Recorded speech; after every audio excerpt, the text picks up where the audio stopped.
right, Anshul. Thank you for bringing in all those inputs. In fact, we have some more breaking inputs coming in, this time on the Pune Porsche car crash case. In the drunk driving case, the Maharashtra Women and Child Development Commissioner, we are learning, has now constituted a 4-member committee to find out if the Juvenile Justice Board properly followed the judicial process while granting bail to the minor. The inquiry will in fact be carried out against the 2 members appointed by the state government to the board.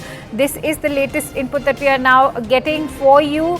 A panel now being constituted over there by the Maharashtra Women and Child Development Commissioner, only to probe if the Juvenile Justice Board followed the adequate judicial process to grant bail to the minor in the Pune Porsche car crash case. The inquiry will be carried out against the 2 members appointed by the state government to the Juvenile Justice Board is what we are learning.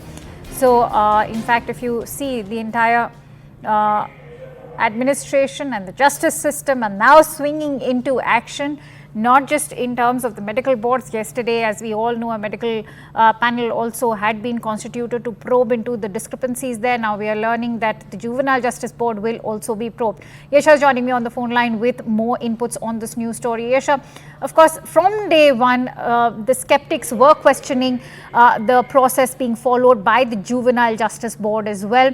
What is your understanding of what should have been the judicial process?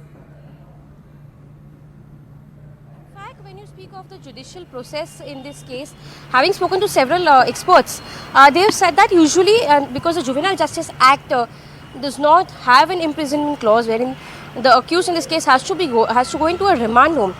The clauses are not as strong in nature as compared to a normal IPC section. But in this very case, the fact that there were 2 people whose lives were lost, the accused in this case was not even sent to a remand home. He was given a punishment of writing a 300-word essay. All of this was something that came under the scanner.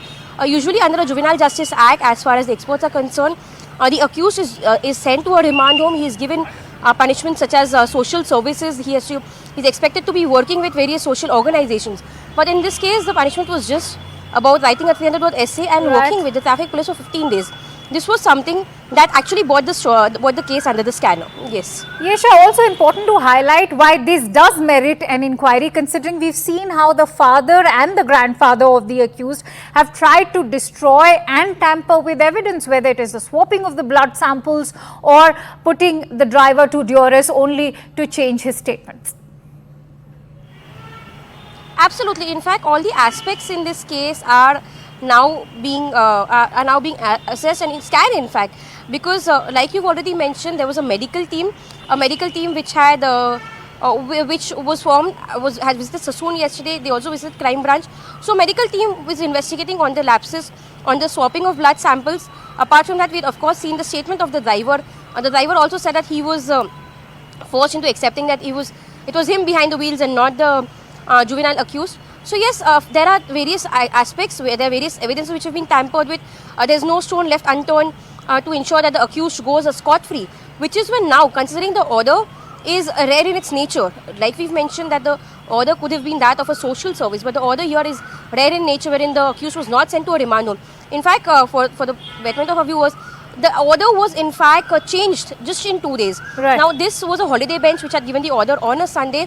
2 days later the order was changed and the accused was sent to a remand home. Right. Now, which is where we see that the department is trying to understand why this order was passed on a Sunday and who were these people who had passed the order on Sunday. Yes. Absolutely. And what in fact led to the changes? Was it the kind of media pressure and the brouhaha around the case? We'll find answers to that in perhaps a few days from now. Many thanks to you, Yesha, for bringing in those inputs. And with that,